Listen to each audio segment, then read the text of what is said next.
The most dangerous person in your life will never raise their voice at you. They will not threaten you.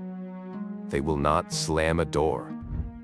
They will not leave a single mark that anyone else can see or verify or point to. Not one piece of evidence that survives the trip from your experience to someone else's understanding. That is part of what makes them so difficult to name. Because they will be, in almost every observable way, genuinely good to you. They remember things. They check on you. They show up in the exact way that matters, at exactly the right moment. In a way that makes questioning them feel like accusing someone of a crime because they cared too much. And you will defend them with full conviction, with genuine love to every person in your life who starts watching you with that careful, worried kind of attention. You will say, "You don't know them the way I do." You will mean it entirely. Right up until the morning you look in the mirror and stop recognizing the person looking back. And even then, especially then, you will find a way to make it your fault. Something I need you to hold from the beginning. They will dismantle your ability to trust the only source of information that has never once betrayed you: your own mind. And the part that stays with people longest, after they finally understand what happened, the part that explains why it was so effective, why it ran so long, why it was impossible to name while it was already happening, is this: you will help them do it. Not because you are weak, not because you are naive or missing some quality that more perceptive people carry, but because they are extraordinarily skilled. And because the thing they exploit, your empathy, your loyalty, your fundamental desire to love and be loved genuinely in return, is not a flaw in you. It is the best thing about you. And they have been studying that architecture far longer than you have been watching them. Stop for a second and feel where that lands. The qualities that made you someone worth loving, the openness, the care, the willingness to extend the benefit of the doubt, the capacity to believe in people even when the evidence starts to thin, those were weaponized by someone who identified them specifically because of how well they could be turned against you. There is a profound difference between being deceived and being foolish. What happened to you is the former. Never let anyone, including yourself, call it the latter. This is not a forensic map of someone else. This is a map of something that has already been built around you. Something with no observable evidence, no scenes that survived translation, no wounds that came with witnesses. Something so precisely constructed across so many ordinary moments that you cannot explain it to anyone who loves you without sounding like grievance wearing the mask of paranoia. That is not an accident. That is the architecture working exactly as it was designed to work. The covert narcissist is not the loud one, not the one your friends already validated, not the one whose damage came with a return address. That version was devastating. It was also visible. This version is quieter, warmer, more attuned to who you specifically are than almost anyone you have ever encountered. They seemed to finally see you, to know your particular interior, your specific wounds, your private history, your exact version of hope, with a precision that felt, for a long time, like being genuinely known for the first time. That attention was the entrance. What it built is what this maps. 7 specific behavioral markers, mechanisms precise enough that you will recognize at least one of them before I finish describing it. And alongside each one, a framework from Stoic philosophy. Not philosophy written for comfortable lives. From Epictetus, who developed his entire understanding of freedom while enslaved. From Seneca, who wrote about equanimity while an emperor was deciding whether to let him live. From people who survived the most precisely coercive systems ever designed for a human being, and who built something from that survival that 2,000 years have not been able to erode. Because what those people understood, at a level that psychology is only now catching up to, is that the most dangerous prison is never the one built around you. It is the one built inside you, in your own language, from your own words, assembled across so many small, ordinary moments that by the time it is finished, you are the one maintaining it. You wake up inside it. You walk back into it each morning. And you have always had a name for it that you never questioned. You call it knowing your limits. You call it being realistic. You call it finally understanding how relationships actually work. What I want to give you is a different name for it. A map of the architecture. And 5 tools, field-tested across 2,000 years by people who survived far worse than this, to recover the one thing this system takes first and most thoroughly: your ability to trust what you already know. Sit with this first. You are not oversensitive. You are not imagining it. You are not difficult to love. What you have been feeling is not a symptom of your damage. It is accurate perception of something real, in a room that was specifically engineered to make you doubt your ability to read it. You were right about what you felt. You have been right about it for longer than you have been willing to admit. Let me set the scene. You are at a dinner table. 8, maybe 10 people. Good food, wine, the kind of warm, familiar laughter that fills a room and makes you feel, temporarily, like everything is exactly as it should be. Someone tells a harmless story about you, something funny that happened last summer, the kind of mildly embarrassing thing that reads as charming with the right crowd, and the room erupts. You are laughing too, full, genuine, unguarded. Nothing about this moment is complicated. This is just a good evening with people you like. Then you glance across the table at the person who holds the closest position in your life right now.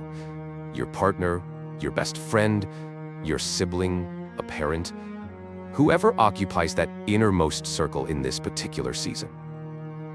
Their face is doing something strange. They are smiling, but their eyes are not. The eyes are flat, quiet, still. Something behind them is calculating, measuring, filing, doing something very different from what the smile is doing. And then the eyes flick to you, just for a fraction of a second, and something passes through them that you cannot name, but that you feel in the back of your neck. Not fear, exactly. Something older than fear.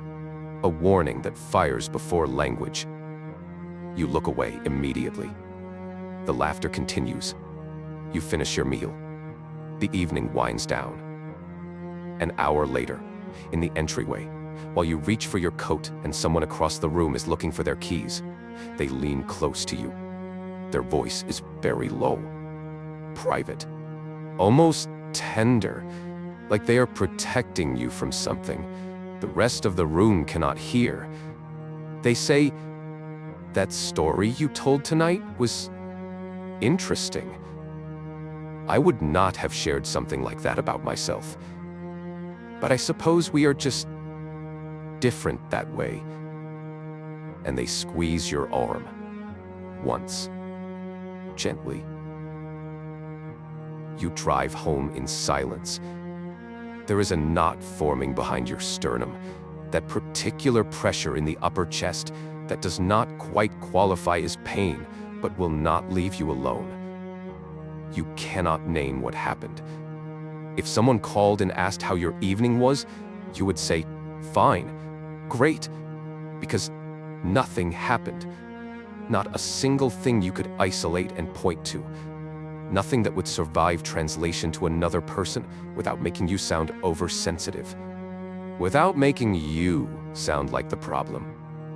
But something shifted in that car. And by the time you pull into your driveway, you are smaller than you were 3 hours ago. Not visibly, not in any way anyone else would notice, but you feel it. That specific, familiar compression. That slow, sourceless deflation that you have been calling many different names for longer than you want to admit. Anxiety, overthinking, your own insecurity, your own pattern that you really need to work on. That is the crime scene. And you have been standing in the middle of it for months, maybe years, without ever seeing the tape. The 7 signs that follow hand you the tape, not to give you a weapon, not to ignite rage, but to give you back the one thing that was taken first and most thoroughly, your ability to perceive what is real. There is a distinction worth drawing first, because it determines what you are actually looking for. The overt narcissist, the loud one, the one who dominates every room without apology, who makes every conversation circle back to them, who brags openly, who bulldozes, who is somehow both the loudest and the most aggrieved person in any gathering, is actually the simpler problem.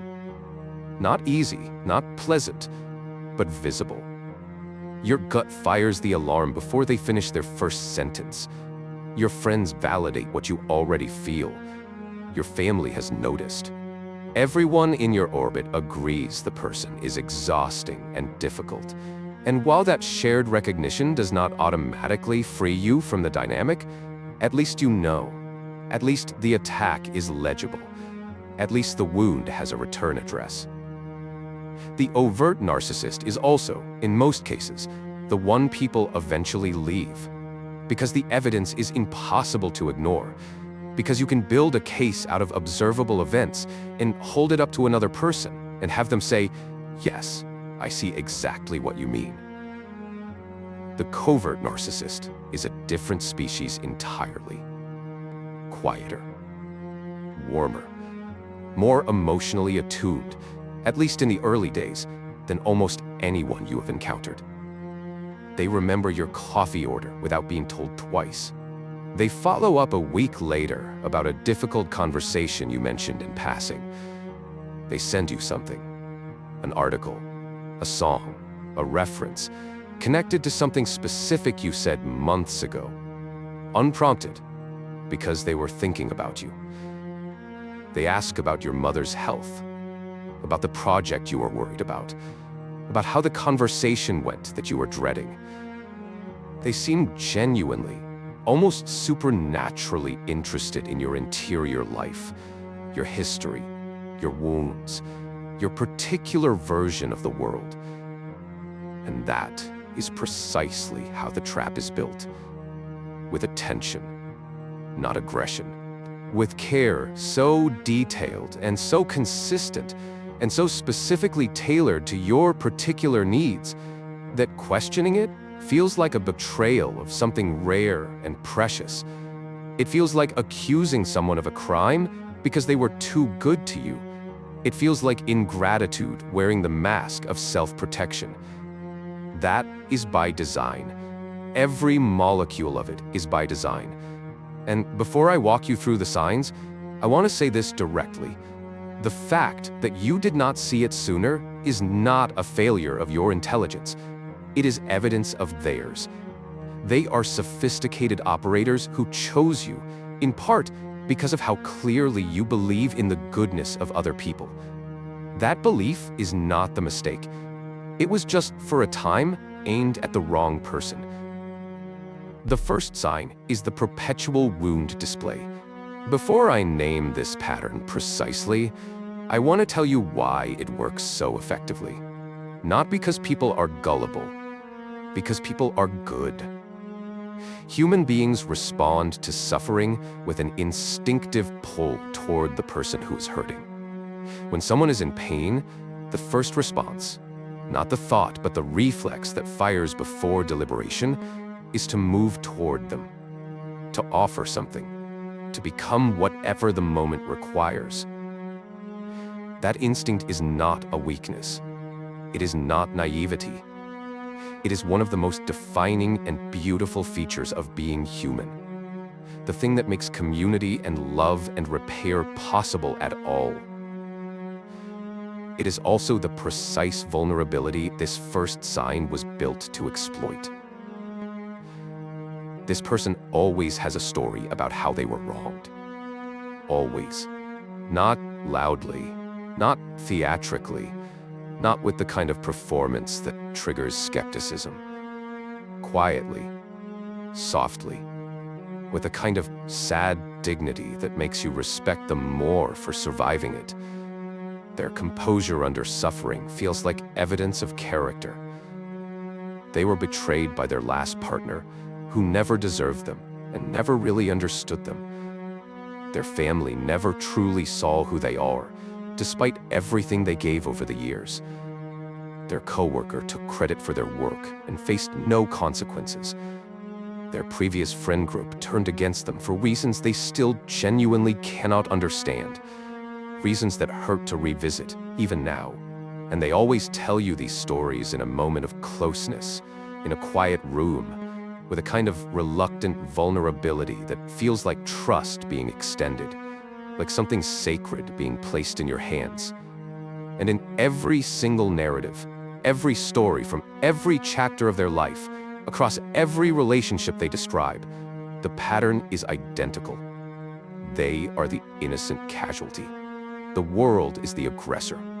There is never, not once, not in any version of any story from any period of their life, a moment where they say, "I handled that badly," or "I played a part in how it fell apart," or "Looking back, I can see what I contributed to the dynamic." The accountability arrow always points away from them, without exception, without a single variation. Across every year, every relationship, every chapter. I need to be precise here, because this distinction matters. Some of the stories might be completely true.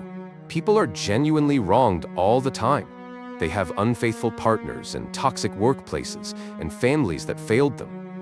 The content of the story is not the diagnostic marker. The marker is the directionality, the absolute, unbroken, across every relationship, across their entire life, exemption from any responsibility for any outcome. Zero accountability. Not in one story, not in one era, not once in any of it, ever. That is not a pattern of bad luck. That is a pattern of revision. When you absorb these stories, and you will, because you are an empathetic person with a generous capacity for understanding, you simultaneously absorb a role, the role of the rescuer, the exception, the one who finally understands what everyone else missed, the one they have been waiting for.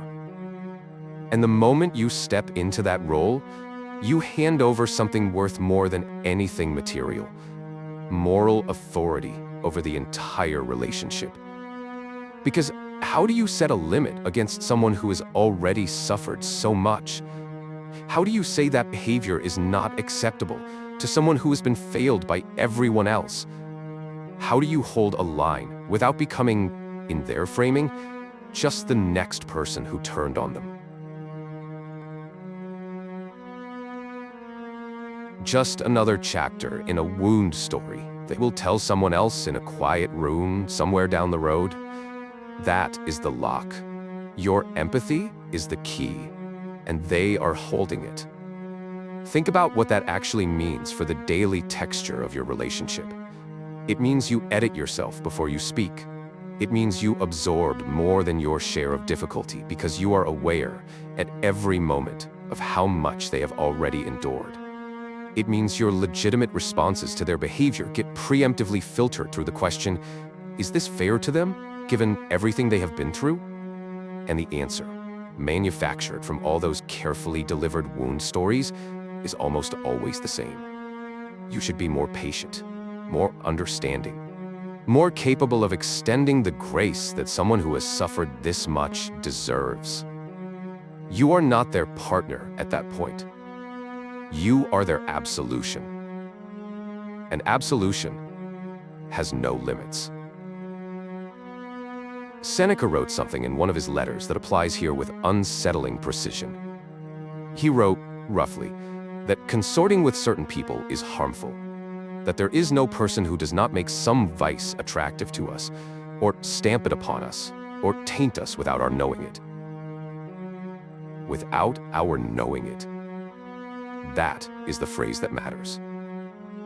The covert operator does not corrupt you with obvious venom.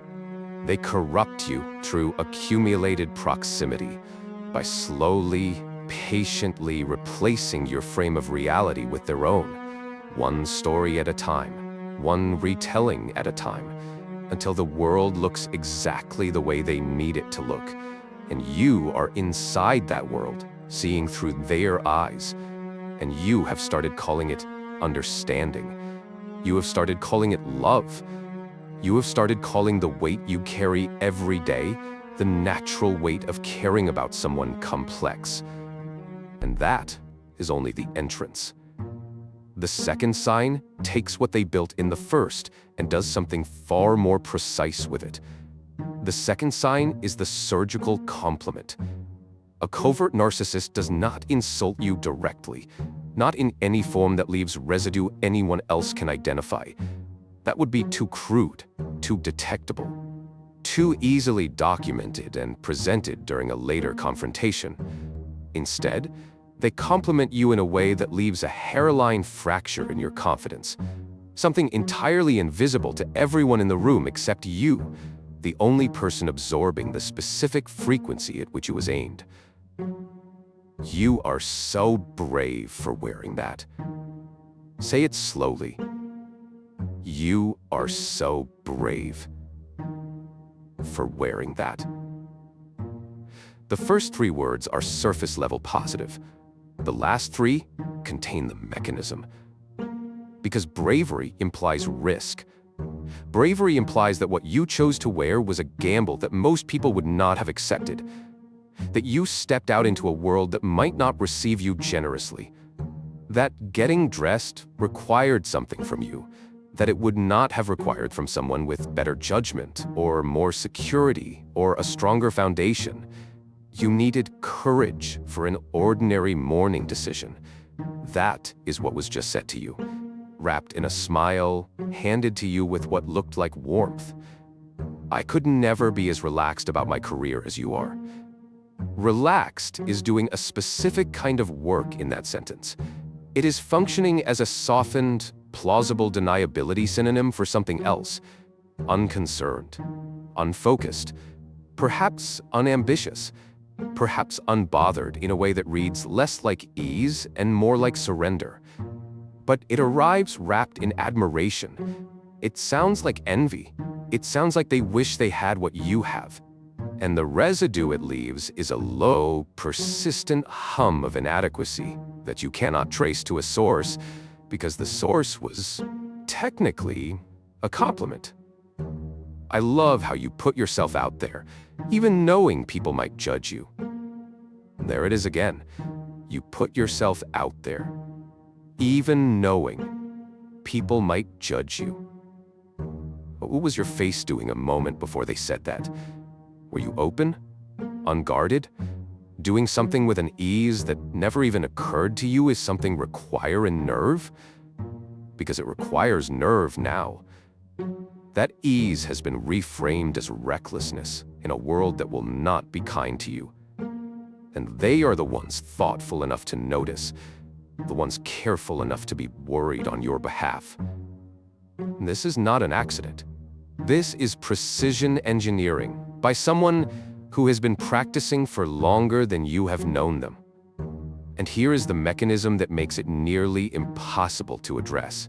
If you name it, if you say, "That felt like an insult wrapped in a compliment," watch what happens. They do not get defensive. They get hurt. convincingly, genuinely seeming hurt. The kind that makes you question your own reading of the moment before they have finished their sentence. I was literally paying you a compliment. I said I admired you. I genuinely meant that. I do not understand why you always turn something kind into a conflict. And now you are the one apologizing. Now you are the one who misread a generous gesture. Now you are managing their feelings about your hurt feelings. And somewhere in that reversal, what actually happened has been completely erased, filed away, converted from evidence into your emotional overreaction. That pivot, seamless, instant, executed with a kind of injured dignity that seems too authentic to be performed, is the signature move. It works because the weapon was specifically designed to be invisible to every observer except its target. And the moment you try to explain it to anyone else, it sounds like nothing, like grievance dressed as paranoia, which is exactly how it was designed to sound. Over time, this does something specific to you. You become a self-censor. You begin second-guessing moments of ease or confidence or uninhibited expression before they happen, because you have learned, through enough of these precise little fractures, that being yourself openly carries a quiet cost, and you start managing that cost in advance. You start performing a smaller, more careful version of yourself, not because anyone told you to, because you learned, through repetition, that the unguarded version attracts a particular kind of comment, and you are tired of the comment, so you preemptively become less. Here's what that actually looks like in practice. You stop wearing the thing without thinking about it first. You stop talking about your work with the ease you used to have. You introduce your opinions with qualifiers now. You present your plans with apologies pre-attached. You enter rooms differently than you used to. And none of it was commanded. It was conditioned, installed through repetition, through the reliable, precise arrival of that particular kind of comment every time you showed up as your full self. That is not anxiety. That is a trained response. And trained responses can be unlearned once you can see who trained them. The third sign is where you stop being a person and start being a policy. The third sign is weaponized disappearance. This one disguises itself in the language of emotional maturity. They call it needing space. They call it processing their feelings. They call it self-care, or not being in a place to have this particular conversation right now, or needing a day to come back to this with the right energy. And every one of those phrases can describe something entirely legitimate, something a genuinely self-aware person might authentically need. The language is borrowed from health. It sounds like growth. It reads, on the surface, as emotional sophistication. The difference is not what they say. It is when they say it. A person with genuine emotional needs communicates them and returns. I am overwhelmed right now and I need a day to reset. I will come back to this conversation tomorrow and I will be present. They take the time they said they needed. They return. The dynamic is one of mutual accommodation, even if imperfect. A covert operator deploys silence as consequence. Watch the timing with absolute attention, because the disappearance will arrive with a consistency so reliable it eventually stops feeling like coincidence and starts feeling like policy. Within hours of one of two specific triggers, you expressing a need or you attempting to set a limit. You said on Tuesday evening that you have been feeling neglected. By Wednesday morning, messages are going unanswered. They need 2 days to process. You asked on Saturday afternoon for help with something practical. By Saturday night, they are completely overwhelmed and cannot respond. The stated reason changes. The mechanism changes. The timing does not. And the message, delivered without a single spoken syllable, is absolutely clear. Your needs are a burden, and expressing them carries a price that will be charged immediately, every time, without exception. Now, fast forward. Not a week, 6 months under this system. You have stopped asking for things. You stopped so gradually that you did not notice the inventory going down. You have stopped raising problems. You have stopped saying what you actually feel, because you have been conditioned, through repetition, through the reliable arrival of that specific consequence, to understand that opening that door means they walk out of it. So you keep it closed. You manage your needs quietly, internally, privately. You tell yourself you are becoming more independent, more emotionally mature, less demanding. And you convince yourself that the relationship has improved because the arguments stopped, because the friction is gone, because everything feels smooth and functional and stable. But the arguments did not stop. You stopped. You went silent. You made yourself smaller, more manageable, easier to be around. And you called it growth. You called it learning to communicate better. You called it choosing your battles wisely. The silence you have been calling peace is not peace. It is compliance. It is the progressive disappearance of a person. And that disappearance was always the desired outcome. Here is the detail that cuts deepest. The person you were before this relationship, the one with opinions that did not require 17 mental edits before speaking, the one who asked for things without the low-grade dread of what that asking would cost, the one who went to sleep without reviewing the day for moments where they were too much or not enough, that person is still there. They have just been trained into quiet. They are sitting in the corner of you, very still, waiting. Epictetus wrote something I need you to sit with. The idea, roughly translated, is this. If someone handed your body over to any passerby on the street, you would be furious. And yet, you hand your mind over to anyone who comes along, so that if they insult you or upset you, your inner world becomes disturbed and confused. Are you not ashamed of that? You would never let a stranger physically move your body wherever they wanted. You would resist that with everything available to you. But you have allowed this person, over months and years of accumulated small moments, to rearrange your entire emotional interior without your consent.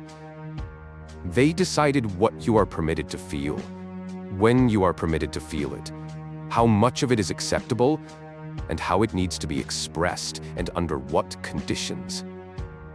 And instead of fury, you felt something closer to gratitude, because at least they stayed. At least you are not the next chapter in their wound story. At least you managed to be, in their eyes, the exception. The Stoics would look at that gratitude and give it its correct name. They would call it captivity, mistaken for devotion. The fourth sign is the one I need you to pay very close attention to, because it retroactively explains something you probably felt but could not name. A discomfort in moments of closeness. A faint, irrational hesitation before saying certain things. A sense, half-formed and dismissed as paranoia, that intimacy was somehow always working against you. That getting closer meant getting more exposed in some way you could never quite define. The fourth sign is the intelligence operation. The covert narcissist is not just emotionally present, they are operationally present. They gather information with a patience and thoroughness that would be extraordinary if it were in service of genuine care. They remember the story about your father that you told at 2 in the morning. the night you could not sleep, the night something cracked open and words came out that had never been spoken in that particular combination before. They remember the specific insecurity about your appearance that you mentioned once, briefly, as though it was an aside rather than a confession. They remember the dream you whispered in a quiet evening when you felt safe enough, open enough, trusting enough to say something that actually mattered to you. They remember the thing your mother said to you that still carries a charge years later. They remember the failure that you almost never talk about. They remember the version of yourself you are most afraid of being.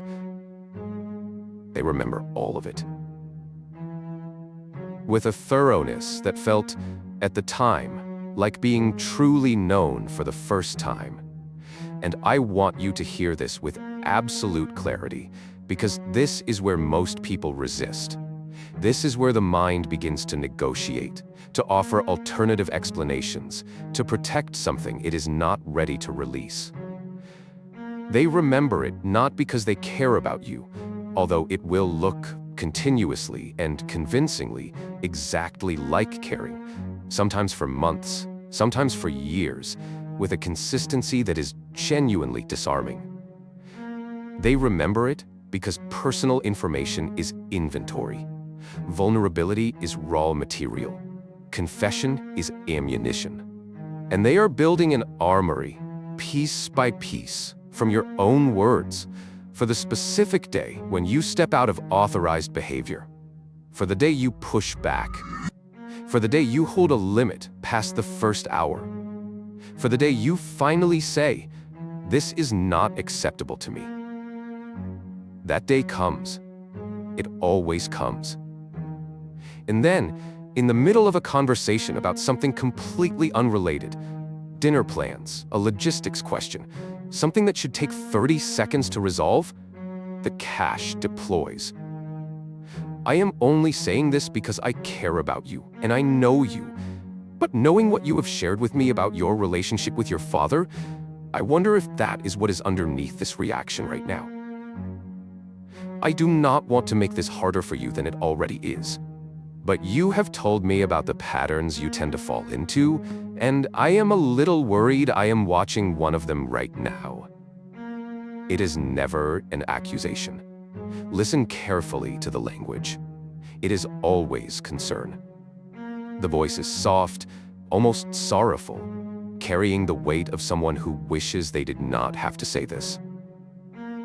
And the blade is constructed entirely from your own confessions, from the words you handed over during the hours when you felt safest, from the moments you thought were intimacy. The implication is never stated directly. It does not need to be. The implication is, your reaction right now is not a legitimate response to what I did. It is a symptom of your damage, and I can prove it with your own testimony. You told me about this.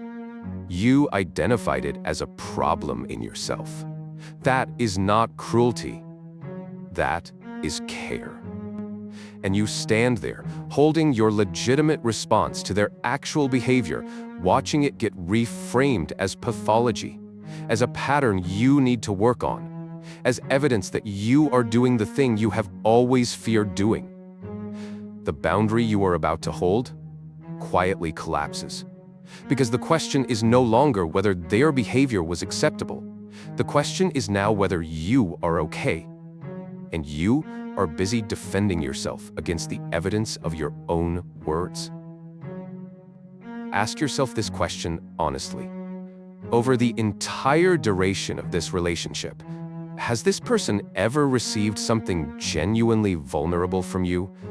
A fear, a wound, a private admission, and never once, across any disagreement or moment of tension, referenced it as a lens through which your behavior was interpreted as problematic?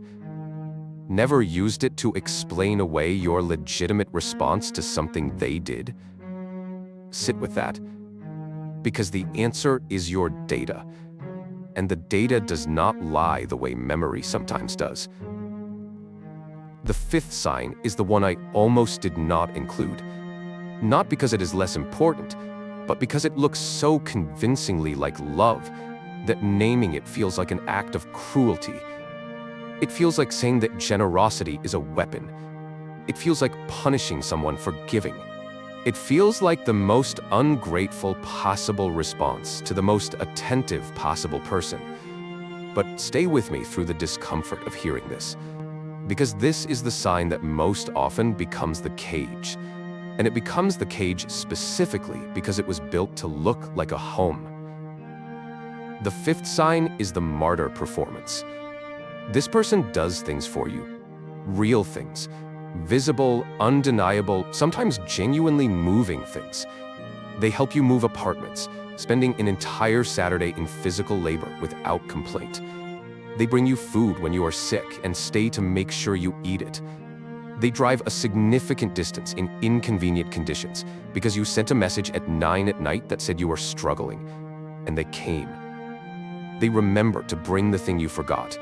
They show up again and again in the specific ways that feel most meaningful to you, because they learned what those ways are in the early months when they were asking all those warm and interested questions. And every single act of service, every favor, every sacrifice, every gesture of generosity, every late arrival and early morning and inconvenienced Saturday is being silently recorded in a ledger you are never shown. An account you did not know existed, with terms you never agreed to, because you never knew there were terms. At the time, it felt like love freely given. Looking back, it feels like a loan at an interest rate you were never quoted. That ledger opens when you attempt to leave, when you try to set a limit, when you question something fundamental about how the relationship operates, and it opens from a place of visible, performed, immaculately timed anguish. After everything I have done for you, after everything I put aside to be here for you, I gave and gave and gave, and this is what I get when I actually need something from you? No one in your entire life has ever been there for you the way I have been, and this is how you treat that? The generosity was never unconditional. It was a mortgage with terms deliberately obscured before signing. Every favor was a deposit in an account they control, in a currency called guilt, at an interest rate they are authorized to raise at any moment, with no advance notice required and no ceiling you can point to. Here is where I need to stop pretending I am watching this from a safe distance.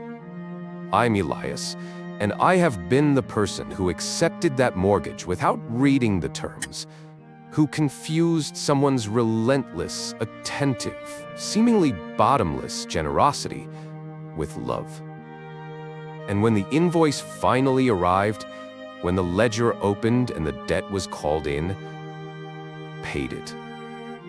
Paid it with silence, with compliance, with the slow, barely perceptible abandonment of what I actually needed, one small surrender at a time, until the person I was before the relationship was almost unrecognizable. I know the experience of noticing, somewhere in an ordinary morning, that you cannot recall the last time you said what you actually thought without wanting the internal calculation first. Not a charged topic, not a difficult conversation, just what you actually thought. The calculation had gone underground, running beneath everything, below the level of conscious awareness, like a process that starts at login and never closes. And the disturbing part is that noticing this produced no alarm. I filed it and went on with the morning. Because by that point, that level of self-monitoring had become so normal it did not register as abnormal. I had a name for it. I called it maturity. I called it learning how to love someone without making it about me all the time. I knew this philosophy by then. I had spent time with Epictetus and Seneca. I had thought seriously about the dichotomy of control, the nature of self-possession. And none of it, not a single principle or framework, prevented me from falling fully into the same pattern. What it did, the only thing it accomplished in the acute moment, was shorten how long I stayed there, once I arrived at recognition. And that is still worth everything.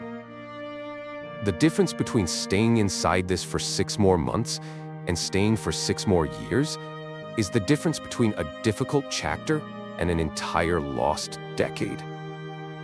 So if you were listening to all of this and thinking you should have recognized it sooner, that someone as informed or intelligent or self-aware as you are should not be here, stop that thought where it stands. Recognition is not failure. Recognition is the exit. And the exit looks the same whether you arrive at it after 6 months or 6 years. It still leads outside. The door is the same door. Musonius Rufus, the Stoic teacher who trained Epictetus himself, wrote something in his lectures that I believe is the most precise statement about this specific dynamic. The translation I trust runs roughly like this: "The injury does not reside in what is done to you. The injury begins the moment you allow another person's behavior to become your inner condition." What that means, applied to your actual life, the most dangerous thing the covert operator accomplishes is not any individual action they take against you. It is what they train you to perform on yourself. They train you to narrate yourself as the problem, to experience your needs as excessive, to feel your own limits as aggression, to apologize for the basic, entirely human act of being a person who requires things from other people. That moment when their script about you becomes your script about yourself, when you start introducing yourself to yourself using their language, that is where the real damage lives. Not in what they did, in what you learned to believe was true about you. And here is what I want you to understand about that script. It was not written all at once. It was assembled, line by line, across ordinary moments. A small comment here, a withdrawal there, a piece of your own vulnerability deployed as a mirror, showing you the version of yourself they needed you to see. The script is a construction, which means it can be deconstructed. The person underneath it, the one who existed before any of this was written, is still there, intact, waiting to be reclaimed, still recognizable to themselves, if they can get clear enough of the noise to hear.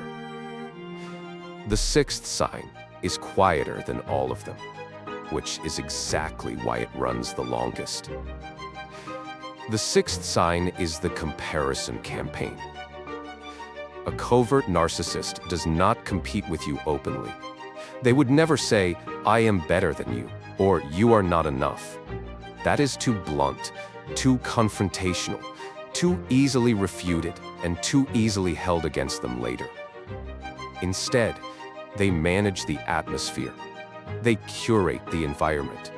They position you through a sustained and nearly invisible drip of small, casual, entirely deniable comments in a world where other people are always accomplishing more, striving harder, becoming something fuller and more admirable than you currently are.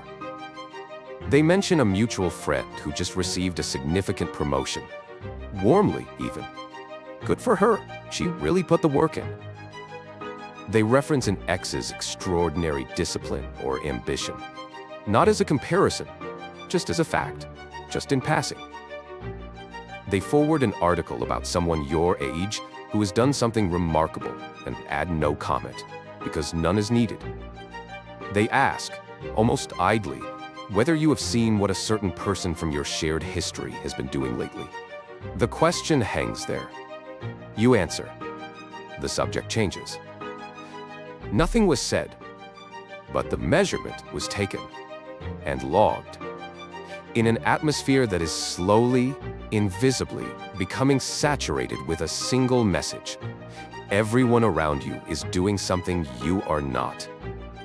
No attack, no critique, nothing that could be isolated and held up as evidence of unkind intent. Every sentence survives cross-examination. Every comment is defensible.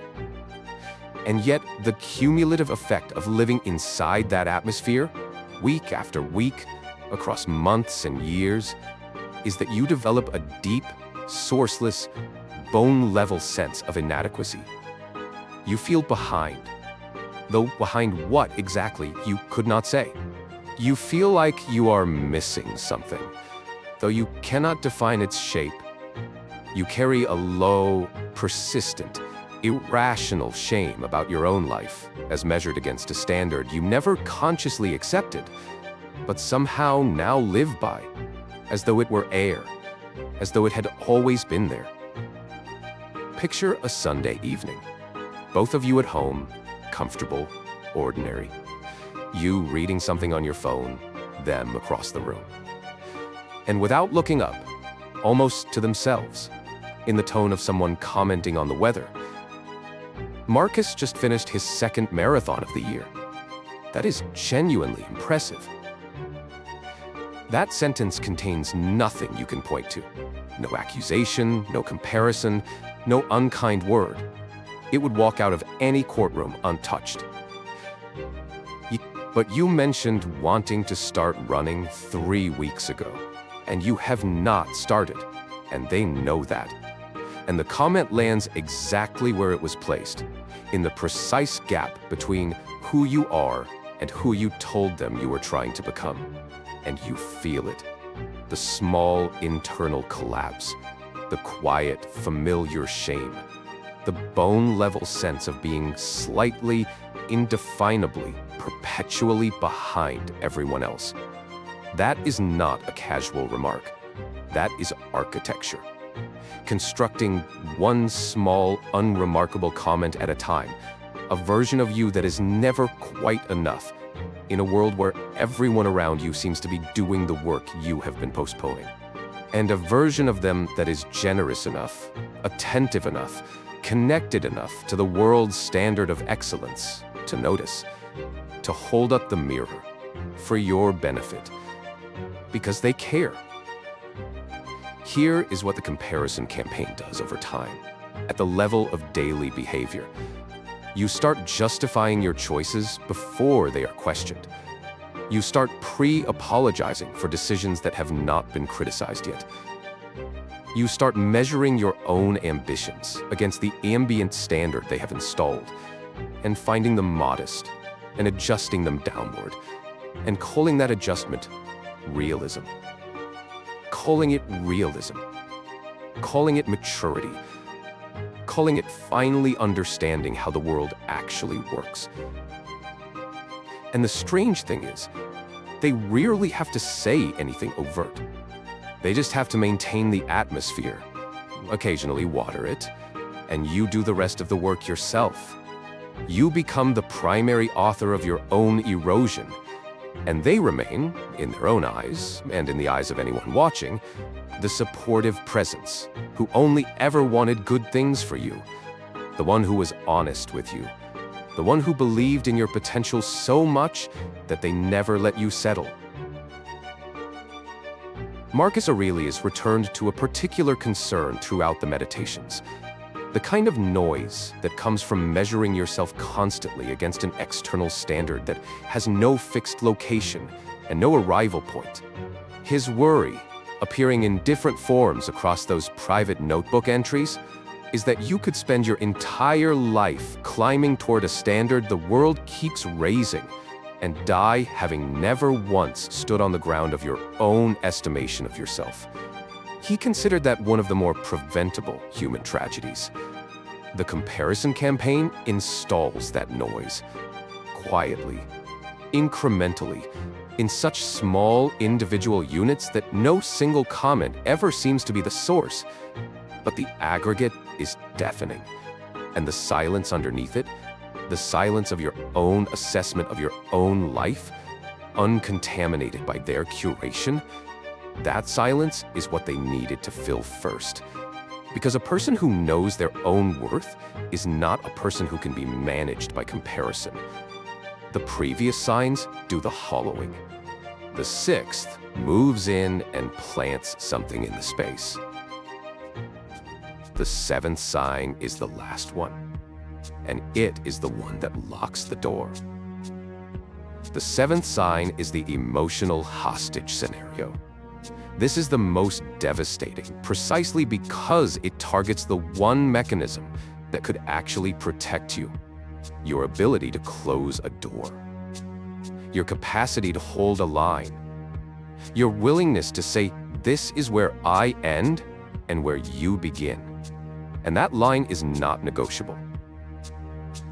The moment you attempt to establish any limit at all, no matter how small, no matter how reasonable, no matter how gently delivered, this person does not get angry.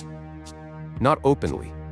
Not in the recognizable form of anger you could respond to directly, that would put the dynamic on level ground where you could both see it clearly. Instead, they collapse. Not in rage, in performed, visible, immaculately timed anguish that arrives at the precise moment you are standing in your own conviction. They weep, or they go very still and very quiet in a way that carries more weight than crying. The specific kind of stillness that reads as a person struggling not to fall apart, and that places the responsibility for whether they fall apart entirely on you. They ask, in a voice barely above a whisper, whether you actually love them, whether this is the person they thought you were. They say things that open a door to darker implications, without walking through it, just leaving it ajar, just enough for you to see something terrible through the gap, just enough to make you responsible for what happens if that door opens further. They make you personally responsible for their emotional survival, explicitly, unavoidably, so that the act of protecting yourself becomes, in the architecture they have constructed, an act of cruelty committed against someone fragile. The defense becomes the attack. The limit becomes the wound. Your self-preservation becomes their emergency. And once they have established that framing, once they have trained you to experience your own self-protection as an injury inflicted on them, you will not just fail to hold the line this time. You'll hesitate to draw one next time. And so you retract. Every time. Not because you want to, because watching them fracture feels more urgent, more morally pressing, more immediately unbearable than whatever you were trying to protect yourself from. The limit dissolves before it fully formed. The wall comes down before the mortar dries. And you stay open, available, accommodating, telling yourself this is what love requires, telling yourself that if you were a better person, a more patient person, a less selfish person, this would not feel like sacrifice at all, because the alternative feels like violence. And this, precisely this, is where the system becomes self-perpetuating. Because you have now learned not just that setting limits is futile, you have learned that you are the kind of person who would hurt someone they love by having needs at all. You have internalized their emergency as evidence of your inadequacy. You have made their inability to tolerate your selfhood into a story about what your selfhood costs the people around you. And the next time a limit forms inside you, even a small one, even a basic and entirely reasonable one, you will preemptively swallow it. Not because they punished you this time, because you punished yourself in advance on their behalf. That is not a relationship dynamic anymore. That is a reflex, an automatic self-annihilation mechanism, installed quietly, over time, from the inside, by someone who never once had to order you to install it, who just created the conditions under which you installed it yourself, and thanked them for the relationship. The question I want to leave you sitting with, before we move into the tools: when did you last have a boundary that survived? Not a moment where you felt the impulse to protect something and immediately folded. A real limit, stated clearly, held without apology, respected by the other person. Not celebrated, not punished, just respected. The way a reasonable person respects the reasonable limits of another reasonable person. If you are struggling to remember one, or if the memory you are reaching for is from before this relationship began, that absence is your data. If you recognized yourself clearly in 3 or more of those 7 markers, I need to be precise with you about what you are actually dealing with. This is not a difficult personality that needs more of your patience. This is not a person going through something hard who will be different on the other side. This is not a communication problem that the right conversation, framed in the right way, at the right moment, can resolve. This is a system, a coherent, operational, self-sustaining system of psychological control, executed with enough refinement and consistency that it disguised itself for months or years as devotion. And the most important thing I can say right now is this: the system will not dismantle itself. Not because this person is necessarily beyond change, and not because they are defined by malice in some cartoonish way, but because the system delivers results. It returns compliance, admiration, and control. Nothing that works gets voluntarily abandoned. Kindness is not the tool this problem requires, so you stop waiting for that, and you start doing something else. Here is your framework. 5 specific, tactical actions drawn from Stoic philosophy. Not from people who lived comfortable philosophical lives and wrote elegant thoughts from well-appointed estates. From Epictetus, who wrote about freedom while enslaved. From Seneca, who wrote about equanimity under an emperor who eventually ordered him to die. From Marcus Aurelius, who governed the known world during plague and military siege and political betrayal, and wrote to himself each night about the practice of staying clear, staying accurate, staying in possession of his own judgment when everyone around him had an interest in distorting it. These tools were not designed for motivational posters. They were designed for survival. The first tool is the evidence journal, and the time to start it is tonight. Not a feelings diary, a forensic document. Every time something happens that leaves you confused, diminished, or doubting your own reading of reality, write down exactly 4 things: what was said, who said it, when it occurred, and what happened in the minutes immediately before it. No interpretation, no analysis, no emotional commentary. Only the raw, observable data, recorded in your own handwriting, in a document no one else has access to. Concrete, specific, dated. Within 2 weeks, you will have something the covert operator cannot take from you. A pattern, visible on paper, in your own hand, undeniable even to the part of you that has been trained to doubt yourself. Because pattern recognition is the specific antidote to the specific kind of confusion this system engineers. When you can hold the map and trace the route, no one can convince you that you have been wandering at random. The map is the argument. The map wins. The map does not get gaslit. The map does not get charmed into reinterpreting itself. Tonight means tonight. Not after the difficult conversation. Not after you see how things develop. Tonight, before sleep, with whatever you can already remember. Because every day you delay is another day the system runs unrecorded. And the record belongs entirely to you.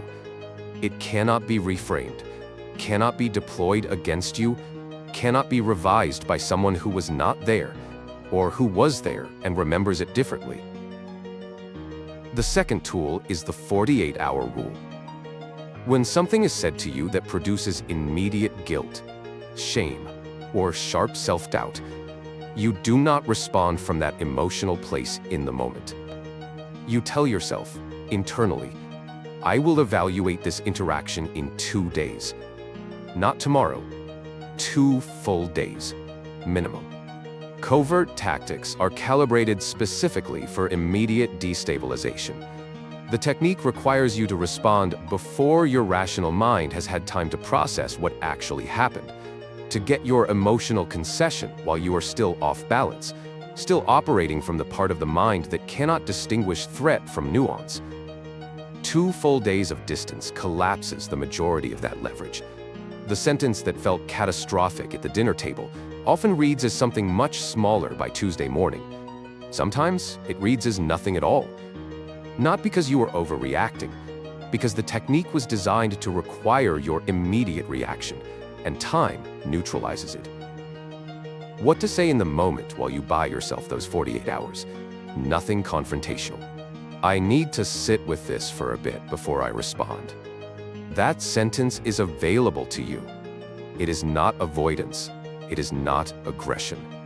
It is the Stoic pause, the breath between stimulus and response that Marcus Aurelius argued is the location of all freedom. Not freedom from the situation, freedom within it. The freedom to choose your next move from clarity rather than from the particular kind of panic they engineered. The third tool is the boundary survival test. Set one small, specific, clear limit. Not an ultimatum, not a confrontation, not something designed to provoke. Something modest and entirely reasonable. I am not available for calls after 9 on weeknight evenings. Then observe. Not what they say in response, because their words in response will be perfect. Watch what happens in the 72 hours that follow. Watch the texture of the days. Watch what shifts. A person who genuinely respects you adjusts. They might forget once. They apologize. They adjust again. The slip and the repair are both normal. A covert operator will do one of 2 things with precise reliability. Violate the limit within a week, casually, as though it was never established, or punish you for setting it with a withdrawal so pointed and so specifically timed that its connection to the limit cannot be coincidence. The test is not whether they verbally support your limit. The test is whether the limit is still standing 7 days from now. Run this test with your journal open. Write down the limit you set, the date you set it, and every data point that follows for the next 7 days. By day 7, you will have more diagnostic information about this relationship than you have accumulated in months of living inside it. Because one clear test, recorded with precision, is worth more than years of accumulated feelings that you have been talking yourself out of. The fourth tool is the apology audit. Go back 6 months in your memory, not to feelings, but to events, and count with honest attention. How many times did you apologize in this relationship during that period? How many times did they? In a relationship between 2 genuinely imperfect people who care about each other, accountability distributes itself with rough balance over time. Both people make mistakes. Both people own them. Both people repair them. The ratio shifts, but it does not run in one direction, always, without exception. If the ratio you find is more than 3-to-1 in their favor, if you apologize repeatedly and they apologize rarely or never, you are not inside an imperfect relationship between flawed humans doing their best. You are inside a rigged system where accountability has been assigned by position rather than by action. And the person who apologizes constantly is not the person who is constantly wrong. They are the person who was trained, through small, consistent consequences, to treat self-blame as a peacekeeping strategy, to offer fault as tribute every time the atmosphere grows tense. What do you do with that information? You do not bring it to them as an argument. That conversation leads nowhere productive. You bring it to yourself. You use it as calibration. Every time you feel the apology rising automatically, you pause. You apply the 48-hour rule, and you ask, did I actually do something that requires repair here? Or is this the reflex? The reflex and the genuine apology feel identical from the inside. The only way to tell the difference is to slow the motion enough to look. The fifth tool is building the external reality circuit. Speak to one trusted person outside this relationship about one specific incident. Not your general sense that something feels wrong, because that can sound like a mood, like ordinary relationship friction that everyone navigates. One specific event. One specific sentence. They said this exact thing. Then this happened directly after. Then I felt this. I want to know whether I am misreading the situation. The covert operator's single greatest strategic advantage is the isolation of their target from any external frame of reference. They need you to have no other mirror, no outside voice, calm and unentangled, reading the same events without the benefit of months of accumulated reframing. The moment one person from outside the system says, "That does not sound like normal behavior to me," not dramatically, not as a verdict, just as a genuine observation from someone who has nothing to gain from lying to you, the architecture develops cracks that cannot be sealed. Not because of the authority of what that person says, because of the collision between their unmanipulated reading of events and the version of events you have been living inside. I know the resistance that arises here. You have been protecting this person for a long time. You have been managing how they look to the outside world, intercepting perceptions, reframing moments before others can form unflattering conclusions, because it felt like loyalty, because it felt like what people who love each other do. The loyalty was real. But look at the direction it always ran. You protected their image. Did they protect yours? When the wound stories included you, were you presented as someone who loved them genuinely and imperfectly, the way humans love? Or were you the latest entry in a long list of people who failed them? Which version of you has been circulating while you have been busy managing their reputation with everyone you know? The external voice is not a tribunal. It is a reality check. It is the one tool in this framework that restores the thing this system was designed to remove: your access to an uncorrupted perspective. One honest conversation with one person you trust. That is the beginning of the circuit. And once the circuit runs, the isolation fails. And once the isolation fails, every other technique loses a significant portion of its power, because the tools only work on a person who has no other mirror. Give yourself a mirror. It does not have to be perfect. It just has to be uncontaminated. These 5 tools are not designed to change the other person. They are designed to recover your perception. Because the most dangerous thing a skilled manipulator accomplishes is not what they do to you from the outside. It is what they teach you to do to yourself from within. They train you to abandon your own judgment as the least reliable instrument available, to experience your needs as impositions, to treat the entirely healthy, ancient, biologically necessary instinct of self-protection as evidence of your damage, your immaturity, your difficulty. The Stoics understood something that psychology has only recently begun to articulate with comparable precision. The narrative you carry about yourself does more damage than anything anyone can physically do to you. The cell is never only in the body, it is in the story.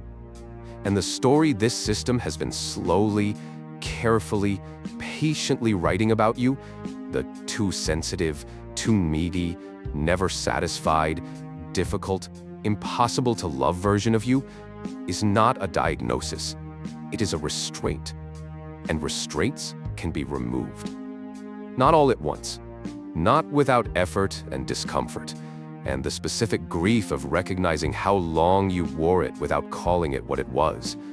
But they can be removed, piece by piece, in the particular reverse order in which they were installed. Let me bring you back to the dinner table. The evening is over. You are in the entryway, reaching for your coat, and the room is still warm and loud behind you. They lean close, that private register, that almost tender voice. That story you told tonight was interesting. I would not have shared something like that about myself, but I suppose we are just different that way.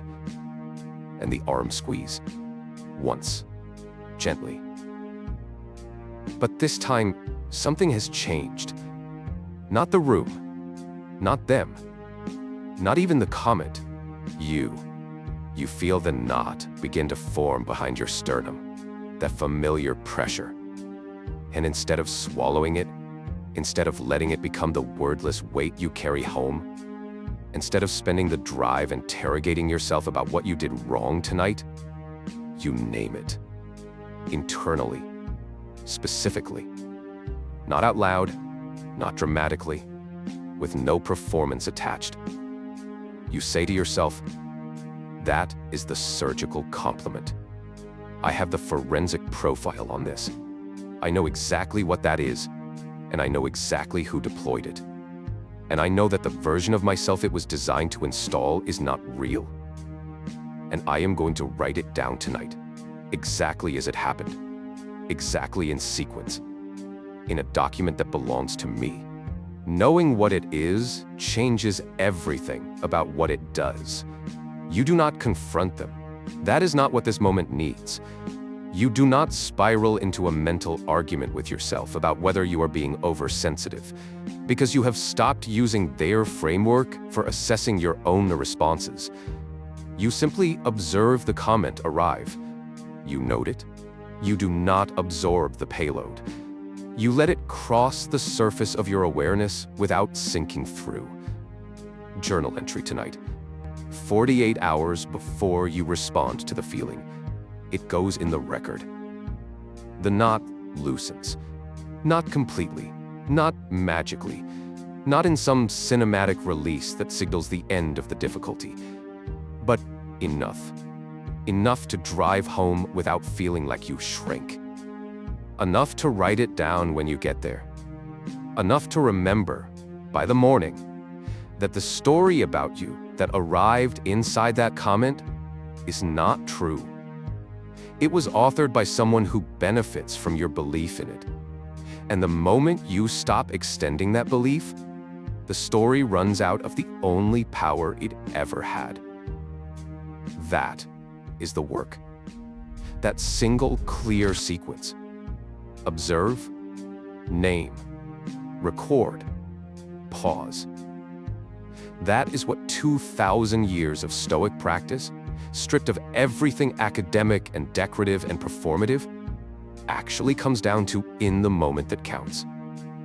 4 steps, repeated, with patience, with a specific kind of discipline that does not require you to become harder or colder or more defended than you are, just someone clearer, someone who has their own ground to stand on and knows what it feels like under their feet. Here is the verdict, delivered clearly without softening it into something easier to dismiss. The person beside you may never change. Covert narcissism is among the most deeply entrenched behavioral patterns documented in clinical psychology, reinforced across decades by a system that consistently delivers exactly what it was built to deliver. Waiting for someone to voluntarily dismantle the architecture that returns them control, admiration, compliance, and moral authority is not a strategy. It is a sentence. And the sentence runs on your time. It spends your years. You will no longer confuse their pain performance with your responsibility. You will no longer treat your own limits as acts of violence committed against someone fragile. You will no longer apologize for the irreducible, basic, entirely legitimate reality of being a person with needs that you have every right to expect another person to respect. Not because you are owed perfection, because the alternative, the version where you make yourself smaller and smaller until the friction disappears and the disappearance is you, is not a relationship. It is an occupation. The evidence is in your journal. The pattern is on paper. The ratio is in the audit. The external voice has been heard. The verdict belongs to you. One final thought, and I want to give it the space it deserves. The 7 signs are not a checklist for condemning another person. They are not instructions for building a case or executing a punishment. A forensic profile serves one function. It tells you what you are actually looking at, so you can respond to it accurately, rather than to the version of it that was designed for your consumption. It gives your perception back. That is all it does. And that is everything. Understanding what has been done to your mind is not cruelty. It is not revenge. It is not a betrayal of love or loyalty or the genuine good parts of what was shared. Because there were genuine good parts. I want to acknowledge that plainly, because denying it would be dishonest, and because the presence of good parts was also part of the design. The good parts are what made the architecture habitable, what made you unwilling to look too closely, what made leaving feel like ingratitude rather than survival. The good parts are real, and they are also what kept you inside long enough for the other parts to take hold. Understanding what has been done to your mind is the first solid brick in a wall that actually holds. Not built from bitterness, not from rage, not from the desire to wound in return. From clarity. Because clarity is the one thing this system cannot survive. Every technique in the covert operator's arsenal, the wound narrative, the surgical compliment, the weaponized silence, the intelligence operation, the martyr ledger, the comparison drip, the emotional hostage scenario. Every single one of them depends, as a structural requirement, on your confusion, on your willingness to doubt your own perception and accept theirs as the more reliable instrument.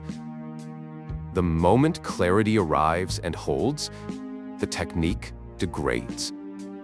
Not instantly, not without resistance, but it begins to lose the one thing it requires to function. It loses its host environment. Your confusion was never really confusion.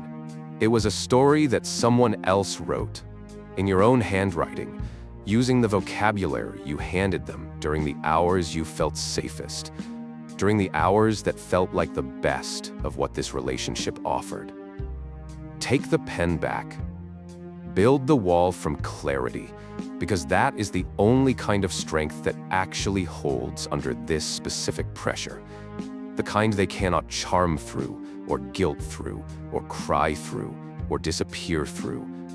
The kind that does not require you to become someone harder than you are in order to protect who you already are. The kind that Epictetus called the inner citadel, not a fortress against feeling, but a room inside you that remains yours, regardless of what anyone else needs it to become. Build it for the person who drove home from that dinner party smaller than they arrived. For the person who stopped asking for things months ago and called the silence an improvement. For the person who woke up one ordinary morning and realized they could not remember the last time they had said what you actually thought without running the internal calculation first. For the person who has been describing their own exhaustion as sensitivity. For the person who has been calling the weight of carrying this relationship their own emotional immaturity. Build it for them. They have been waiting long enough.